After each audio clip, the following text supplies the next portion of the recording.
Hello, how are you friends. आप सभी का आत्माराम सैनी ऑनलाइन क्लासेस में स्वागत है। आज मैं आपके सामने इंट्रोडक्शन ऑफ इनकम टैक्स का सेकंड पार्ट लेके आया हूँ। हमने फर्स्ट पार्ट में पढ़ा था कि भारत में इनकम टैक्स कब से लगाया गया। फिर हमने इनकम टैक्स के प्रकार पढ़े यानी टाइप्स ऑफ इनकम टैक्स, जैसे डायरेक्ट टैक्स, इनडायरेक्ट टैक्स। मैंने इनकी डेफिनेशन आपको बता दी है। आज हम पढ़ेंगे सेकंड जो अपनी क्लास है वो रहेगी फाइनेंशियल एक्ट, वित्त अधिनियम। वैसे वित्त अधिनियम जब भारत में इनकम टैक्स लगाया गया था उस समय वित्त अधिनियम नहीं बनाया गया। वित्त अधिनियम फाइनेंशियल एक्ट का मतलब है जिस वर्ष या जिस ईयर में टैक्स लगाया जाता है वही फाइनेंशियल ईयर होता है। 1961 में फाइनेंशियल एक्ट नहीं बनाया गया।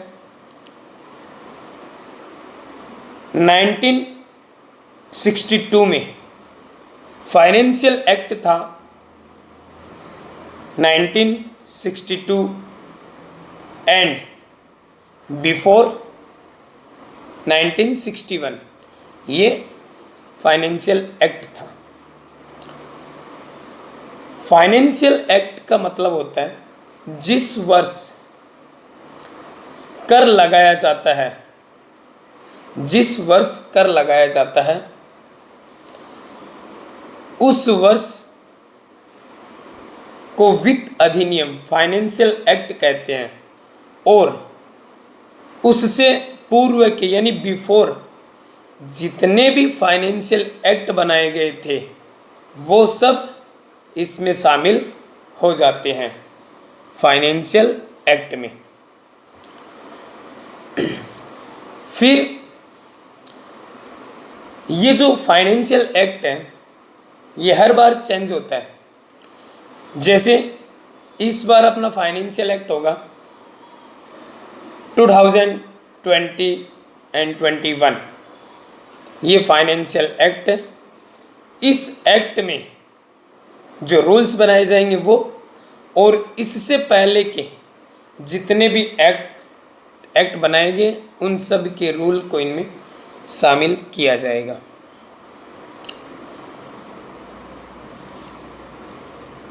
फिर हम पढ़ेंगे, ये फाइनेंशियल एक्ट आपको समझ में आ गया होगा। फिर रहेगा आयकर का दायित्व, चार्ज ऑफ इनकम टैक्स, यानी charge of income tax. Income tax है वो किन पर चार्ज किया जाएगा, कब चार्ज किया जाएगा और कैसे चार्ज किया जाएगा। लायबिलिटीज ऑफ इनकम टैक्स या आप कह सकते हो चार्ज ऑफ इनकम टैक्स, आयकर का दायित्व। आयकर अधिनियम income tax act of under section 4 के अकॉर्डिंग जो प्रोविजंस बनाए गए हैं वो इस प्रकार से हैं। आयकर है वो कब लगाया जाएगा, कैसे लगाया जाएगा। ये कर निर्धारण वर्ष में लगाया जाता है। कर निर्धारण वर्ष में लगाया जाता है। कर निर्धारण वर्ष का मतलब है करंट ईयर। ये करंट ईयर में लगाया जाएगा।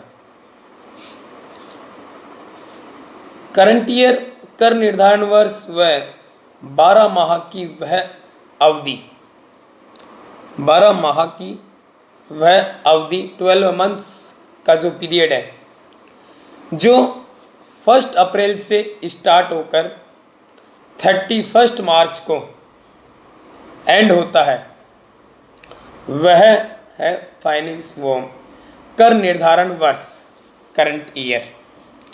फिर सेकंड है प्रोविज़न इसका, ये प्रत्येक व्यक्ति की कुल आय पर लगाया जाता है।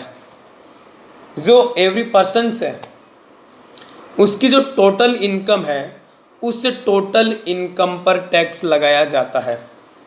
कब लगाया जाता है? कर निर्धारण वर्ष में लगाया जाता है, करंट ईयर में लगाया जाता है। अब बात आती कि कुल आय पर, यानी कि टोटल इनकम हम कैसे कैलकुलेट करेंगे। तो टोटल इनकम कैलकुलेट करने का सीधा सा मतलब है, जो अधिनियम बनाया गया है उस अधिनियम में जो प्रोविजंस हैं, जो प्रावधान है, उसके अकॉर्डिंग हम टोटल इनकम कैलकुलेट करेंगे। फिर आता है कि करंट ईयर में जो टैक्स लगाया जाएगा वो किस इनकम पर लगाया जाएगा। करंट ईयर में जो टैक्स लगाया जाएगा वो किस इनकम पर लगाया जाएगा। मैंने आपको करंट ईयर बताया, इस बार जो करंट ईयर होगा वो 2020 टू 21 ये अपना करंट ईयर है। अब जो कर लगाया जाएगा, जो टैक्स लगाया जाएगा, वो करंट ईयर से जो उससे जस्ट पिछला ईयर यानी बिफोर ईयर, जिसको हम कहेंगे प्रीवियस ईयर, और उससे पहले के जितने भी ईयर्स में उसने इनकम कमाई है जिन पर टैक्स नहीं लगाया गया है, उस इनकम को भी इसमें शामिल किया जाएगा, प्रीवियस ईयर। अब प्रीवियस ईयर क्या होता है कि 12 माह की वह अवधि जो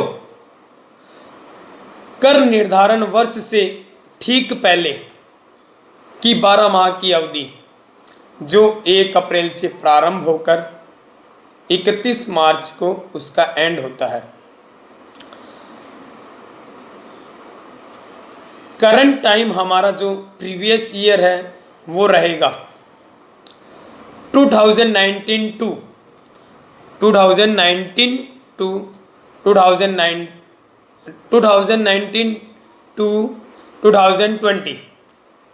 2020 ये हमारा क्या रहेगा, प्रीवियस ईयर। ठीक है, यानी कि जो टैक्स लगाया जाएगा वो हमेशा गत वर्ष की इनकम पर लगाया जाएगा। फिर आता है कि कर किस दर से लगाया जाएगा। तो इनकम टैक्स में कर की जो दरें हैं वो निश्चित नहीं है। हर बार ये जो टैक्स रेट है वो चेंज होती रहती है। टैक्स रेट है वो हर बार चेंज होती है, यानी कि प्रत्येक वर्ष जो वित्त अधिनियम बनाया जाता है, यानी फाइनेंशियल एक्ट जब बनाया जाएगा, उस फाइनेंशियल एक्ट में टैक्स की जो रेट है वो निर्धारित की जाएगी।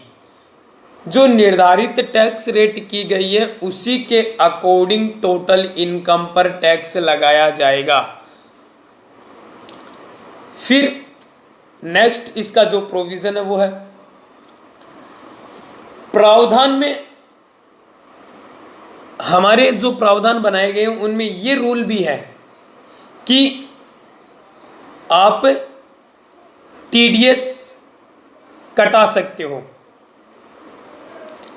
यानी कि उद्गम स्थान पर कर की कटौती, टैक्स डिडक्टेड एट सोर्स। ये आप चाहो तो आपको पता है कि हमें टैक्स चुकाना है, मैं टैक्स स्लैब में आ रहा हूँ, तो आप जब 12 माह की अवधि का जो 12 माह का जो पीरियड है, 12 मंथ्स का जो पीरियड है वो कंप्लीट होने के बाद आपको टैक्स पे करना होगा। तो मान लो आपकी इनकम बहुत ज़्यादा है और एक साथ आपका मान लो टैक्स बन गया 15,000 रुपये, तो आप एक साथ टैक्स पे नहीं कर पाओगे। तो उसके लिए क्या है कि आप पर मंथ या क्वार्टरली या फिर हाफ ईयरली आप टैक्स पे कर सकते हो। उसको बोलते हैं उद्गम स्थान पर कर की कटौती।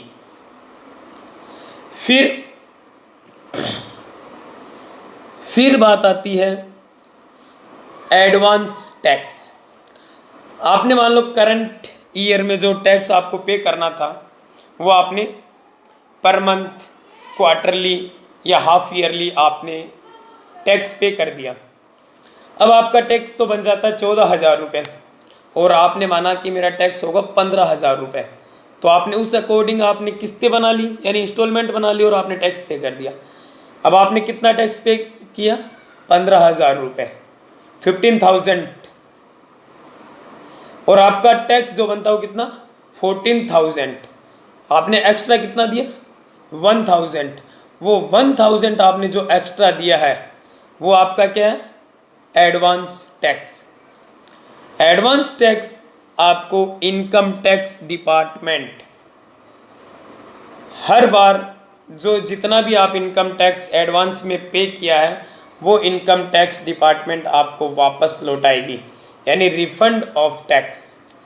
और इंक्लूडिंग इंटरेस्ट, जितना आपने 1,000 रुपये एक्स्ट्रा पे किया है इन एडवांस इनकम टैक्स, उस पे गवर्नमेंट जब भी आपको चुकाएगी उस पे इंक्लूडिंग इंटरेस्ट यानी 1,000 रुपये पे आपको इंटरेस्ट ऐड करके पे करेगी। कौन करेगी? Income tax department.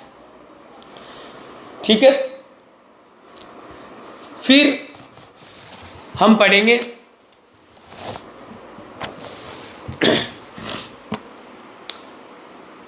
Definition of income. Definition of income यानी डेफिनेशन ऑफ इनकम। अब इनकम की परिभाषा यानी इनकम की क्या परिभाषा है? वैसे तो देखिए इनकम टैक्स एक्ट में 1961 में ऐसी कोई डेफिनेशन नहीं बनाई गई है इनकम की, लेकिन आपकी एक्चुअल इनकम की डेफिनेशन वो क्या है? आप जो कमाओगे, जो अर्न करोगे, वो आपकी इनकम है। यदि आप एक बिजनेसमैन हो तो आपके जितने